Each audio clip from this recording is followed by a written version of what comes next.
Hello. तो good morning बच्चों। आज जो है अपन बीएससी फाइनल ईयर की जो क्लास है क्वांटम मैकेनिक्स उसकी शुरुआत करेंगे। वैसे तो बीएससी को कंप्लीट ही पढ़ाएंगे, पर लेकिन आज जो क्लास है वो क्वांटम मैकेनिक्स की है, बीएससी की।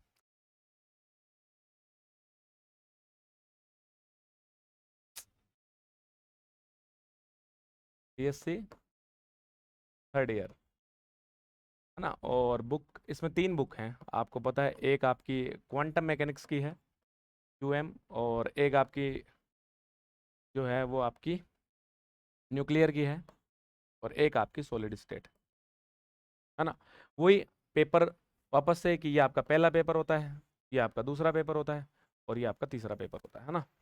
ये वाला एक पेपर जो है वो 33 नंबर का होता है, और एक लास्ट वाला पेपर जो है वो 34 का होता है। पर क्वांटम मैकेनिक्स जो है ये थोड़ी सी लेंथी किताब होती है।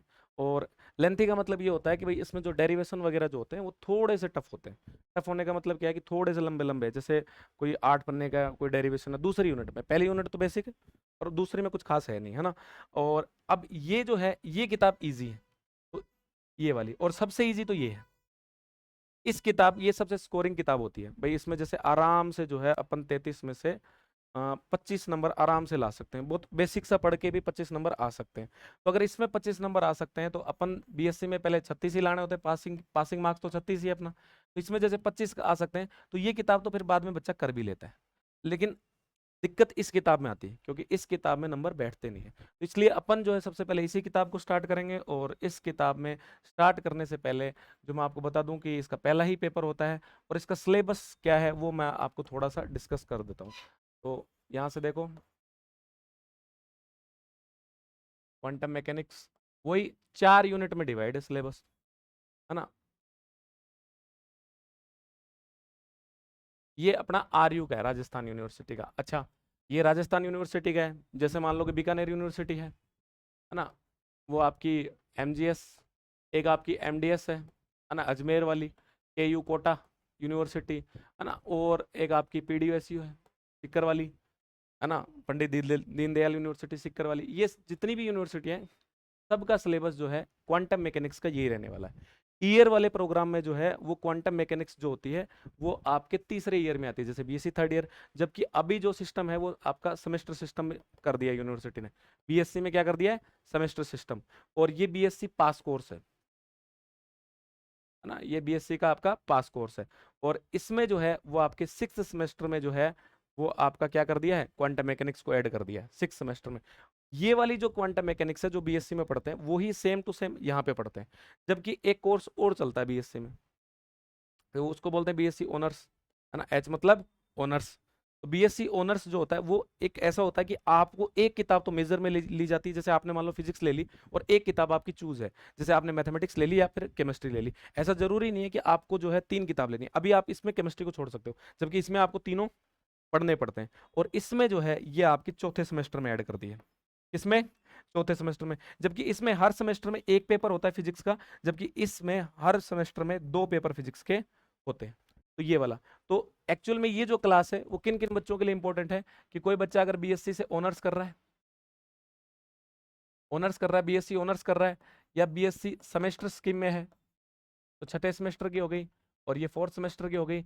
या फिर कोई बीएससी में है और इन सब यूनिवर्सिटीज में कोई बच्चा पढ़ रहा है इन सब यूनिवर्सिटी में, और थर्ड ईयर में है, तो उसके लिए भी ये सेम सिलेबस है ना। ये सब स्कीम वही है जैसे कि जो पहले चलता हुआ आ रहा था, है ना।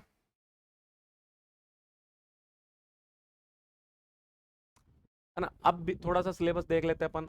ये आपका क्वांटम मैकेनिक्स है ना। अब इसमें जो है वो आपकी 4 यूनिट है।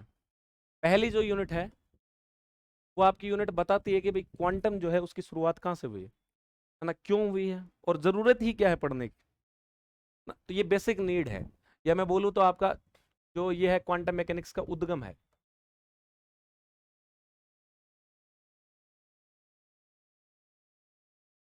बेसिक है ना, ये वाला। जो यूनिट 2 है ये आपकी श्रोडिंगर इक्वेशन पे घूमती है पूरी यूनिट। श्रोडिंगर इक्वेशन पे पूरी यूनिट घूमती है। और इसमें वो वाली प्रॉब्लम है श्रोडिंगर इक्वेशन की जो नॉर्मल प्रॉब्लम है। कौन सी प्रॉब्लम है? नॉर्मल प्रॉब्लम है ना, ये आपकी ये नॉर्मल प्रॉब्लम। जबकि यूनिट थर्ड जो है वो वही है श्रोडिंगर इक्वेशन, है ना, ऐसे ही लिख देता हूँ श्रोडिंगर इक्वेशन। और इसमें जो प्रॉब्लम है वो आपकी स्पेशल प्रॉब्लम है। क्या है? Special problem.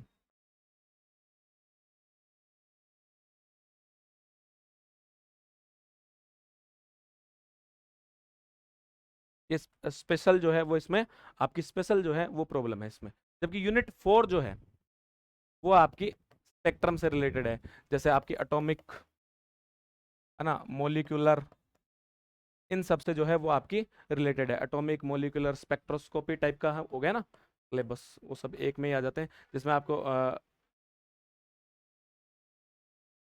आप स्पेक्ट्रा वगैरह पढ़ते हो, जैसे आपका रोटेशनल स्पेक्ट्रा है, वाइब्रेशनल स्पेक्ट्रा है, ये सब जो है ये मिला के 4 यूनिट है। अब वही पेपर आपको पता ही है कैसा क्या पैटर्न रहता है, क्योंकि थर्ड ईयर के बच्चे हो तो आपने काफी बार पेपर दे दिया है। अब इसमें जो अपन समझे कि ये जो पूरी यूनिट है ये बहुत ही बड़ी यूनिट है ना, और पूरी पढ़नी इसलिए जरूरी हो जाती है क्योंकि ये यूनिट ही आगे चल के इन यूनिटों को बनाती है। तो अपने को ये वाली यूनिट जो है ये आपको पूरी पढ़नी होती है ना, कंप्लीट। तो इस यूनिट में अच्छा खासा लोड है और बेसिक है, ये आराम से आ जाती है बच्चे को, और थोड़ा थ्योरेटिकल भी होती है। जबकि ये वाली जो यूनिट है वो वापस पूरी पढ़नी होती है, और लेकिन थोड़ी सी आपकी टफ है ना। क्यों? क्योंकि इसमें जो है वो चीज़ें वैसी नहीं है जैसी नॉर्मल है। आपको थोड़े से डेरिवेशन हल्के हल्के बड़े मिलते हैं, और बड़े माने तो 6-7 पन्ने के नॉर्मल नॉर्मल डेरिवेशन मिल जाते हैं। तो फिर उसमें दिक्कत आती है क्योंकि उनको एक बार अच्छे से करना ही पड़ता है। पर इजी बहुत है सारी जो ये इसमें 5-6 डेरिवेशन होंगे, और सारे के सारे डेरिवेशन जो है वो एक ही पैटर्न पे होते हैं, बिल्कुल सेम पैटर्न पे। तो अगर 2 डेरिवेशन अपन ने अच्छे से कर लिए तो इसका मतलब ये है कि सारे समझ में आ जाएंगे, है ना। बस फर्क कितना आता है, किसी में आयोटा ऊपर नीचे, किसी में बस बेसिक सा फर्क आता है, बाकी कोई चेंज है नहीं इसमें।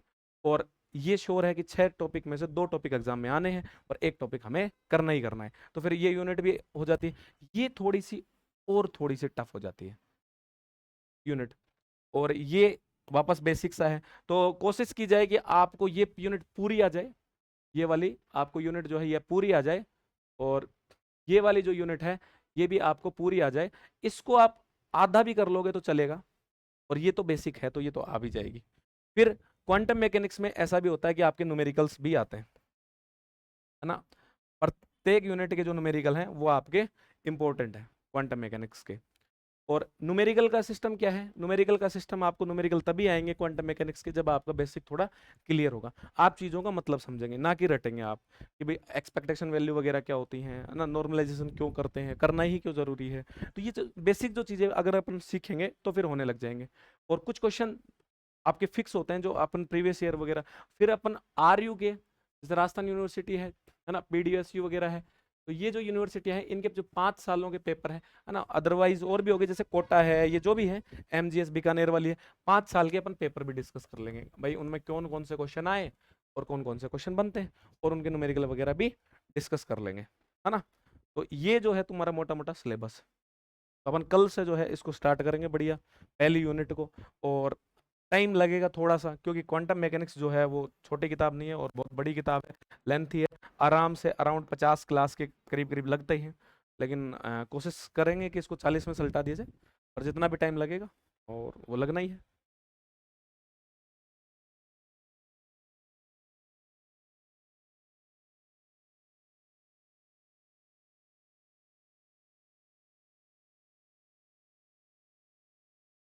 हाँ, और ये जो अपनी जो क्लास है वो आपको, आप सब लोगों को पता ही है कि ये मैट्रिक्स एकेडमी के नाम से जो कोचिंग है उसकी ऐप पे आएगी, है ना। मैं बता देता हूँ थोड़ा सा आपको, ये आपकी मैट्रिक्स एकेडमी, है